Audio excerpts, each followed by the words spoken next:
Hello friends, welcome to the channel. So today in this class we are going to have a look on one more numerical problem related to mesh analysis.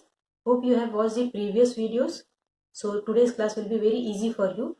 But the special thing for today's class is that we will be able to solve the mesh analysis problem and we will use the Cramer's rule here. Okay, Cramer's rule is a matrix based solution which is used to solve the equations, right? So here we are going to start with that solution. So first of all we will see that what is a Cramer's rule and how to go for the solution. So let's have a look what is the format for Cramer's rule.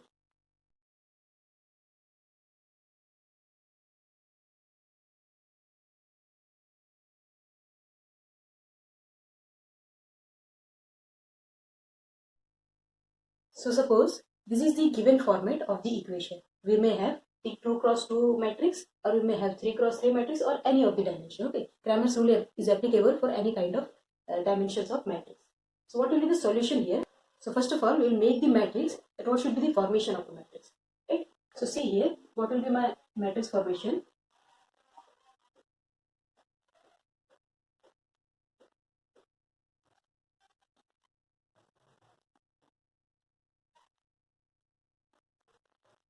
So this will be the format for any kind of given equation to convert it into matrix. Okay, so this is called what? The coefficient matrix.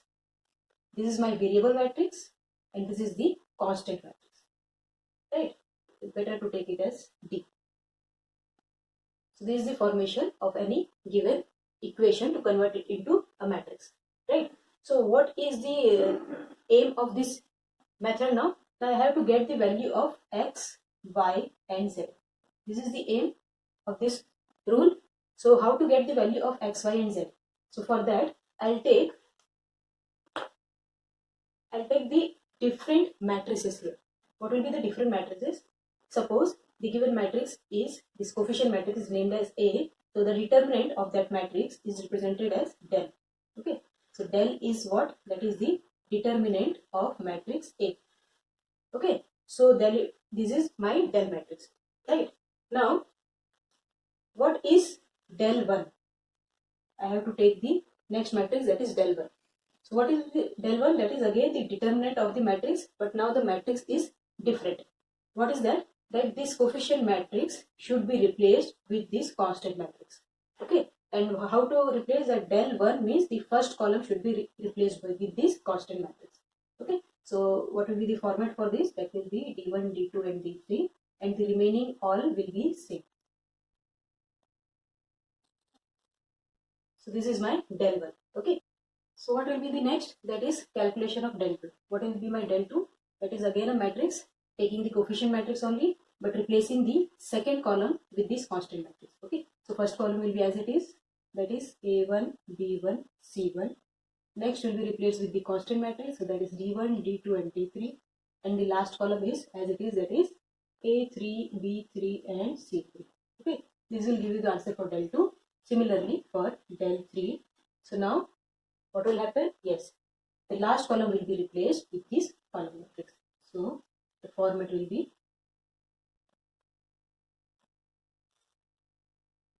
right. So this is my matrices del 1, del 2, del 3. These are the different formats. Okay, and we have to take the determinants of all these matrices. Now what will be the value for x, y and z? That was my aim.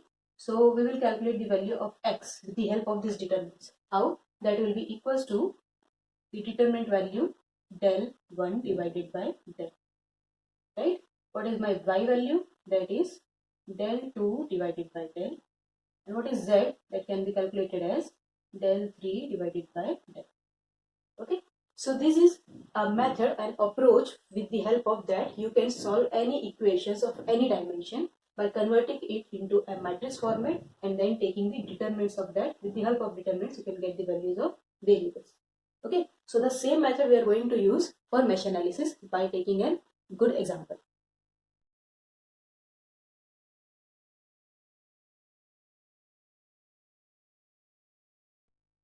So this is my question on which we have to work. The question is asking that find current through the branch AB. Okay, and we are learning about the mesh analysis, so we will apply the mesh analysis and we will solve the equations by using Cramer's rule, right? So what is the first step of mesh analysis? That we have to find the number of meshes here. So how many number of mesh here? That is 3. Yes, this is I1, this is I2, this is I3. Okay, so these are the 3 meshes available in this given circuit, and I have assumed the direction for my analysis also, that is clockwise in all the mesh. Right, now what next? Next is I'll go for the solution in this given circuit, and I'll form the KVL equations for each mesh. Okay, as you can see there are 3 mesh, so there will be 3 KVL equations. Okay, so first step for solution.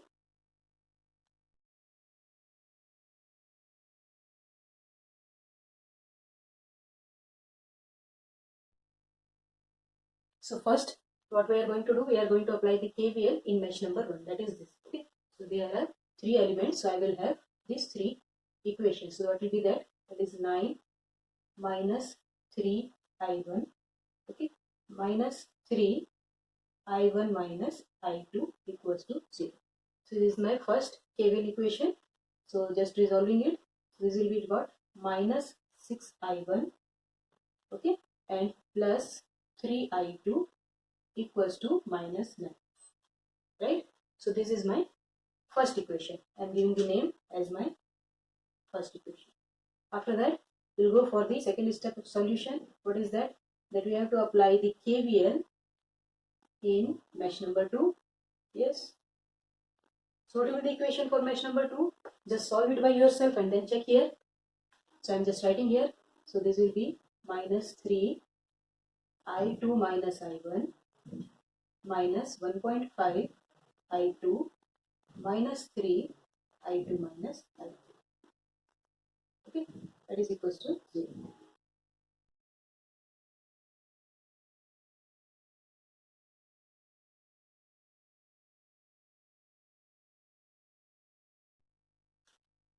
So this is my second equation. Okay, hope you are able to form the equations now. Going for the third equation.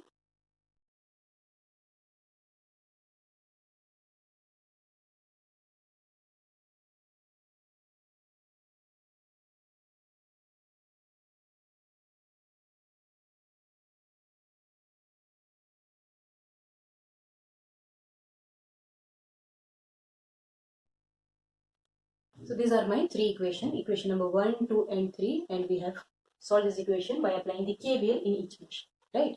Now what next? That in the next step that says that we have to solve this equation and find the value of the unknowns. What are the unknowns? That is I1, I2 and I3.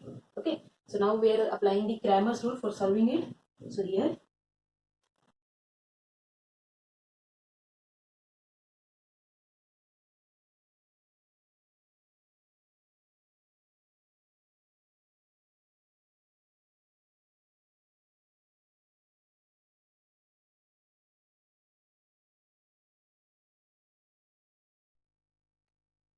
so we have formed the equations into a matrix format. Okay, this is my coefficient matrix, and here we are working on the electric circuit. So this coefficient matrix represents the value of resistances. Okay, and this column matrix represents the value of current. Okay, and this value represents the voltage value of voltage. So you can see this is forming. This is showing the Ohm's law. Okay, that is V equals to I into R. Right. Now, what the next thing that I have to get the value of the determinant of this matrix. Okay, so that is my del. So what will be del? That is equals to,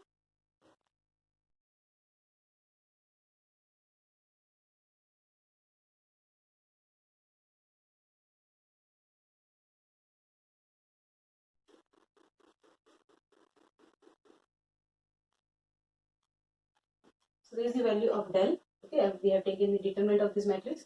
Now what about del 1? Forming the matrix for del 1. So that is the first column is replaced with this voltage column. That is this.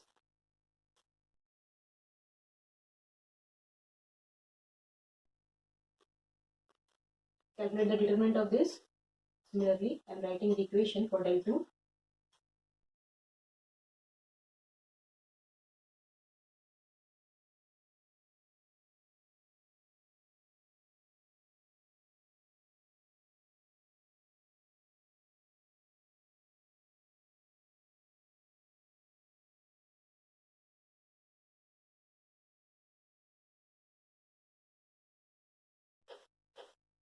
So these are the different matrices and we have to get the determinant of these. Okay, you can use the calculator for matrix solution. So here I have given you all the answers of the determinants. Okay, now what we have to calculate next, that is the value of I1, I2 and I3. Okay, so as we have seen with the help of Cramer's rule, I1 is what? That is the value of division value of d1 by del 1 by del. Okay, so what is the value of that del 1? That del 1 we got as minus 283.5 divided by del. Del is, you can see it is minus 162. Right. So this is the value for I1 and we got the value for I1 as how much? That is equals to 1.75. Simply by taking the division of these two values. Okay. Now what is next? That is I2. I2 will be what? Del 2 by del. What is my del 2? Del 2 is minus 81. So that is minus 81 divided by 162 with negative sign. Okay. So the answer here, just check by yourself, you'll get the answer as 0.5. Okay. These are current values. You can write amperes. Now next is the value of I3. So I3 is how much? That is del 3 divided by del. So del 3 is coming as 81 with positive sign divided by del, that is minus 162. So this is how much? Now 0.5 ampere with negative sign. Okay, so these are the values for I1, I2 and I3. So what we have to calculate for this circuit? The question has been asked to find the current through this branch AB. Okay, we have to find the current through branch AB in the direction of A to B. Okay, that means this is my direction for current. Okay, so next we have to find the value of current I. Okay, so I is what? You can see this branch is associated with two currents, that is I2 and I3. Okay, so you can see that I2 is in same direction, so that will be taken as positive and I3 is negative. So I2 minus I3. So here you can see the I2 is 0.5 ampere, right? And what is I3? That is minus 0.5. So minus minus will be plus 0.5. Okay, so final answer for this question is how much? That we have to find this value, that came as 0.5 plus 9, that is 1. This is the required answer. Okay, so this is the complete solution for this given network, and we have been asked for the calculation of this current with the help of mesh analysis, and we have applied the Cramer's rules for the solution. Okay, this is the complete solution. Hope you get the understanding. If you have any kind of doubt, you can ask me in the comment box. You are most welcome with your doubts. Thank you. Thanks for watching.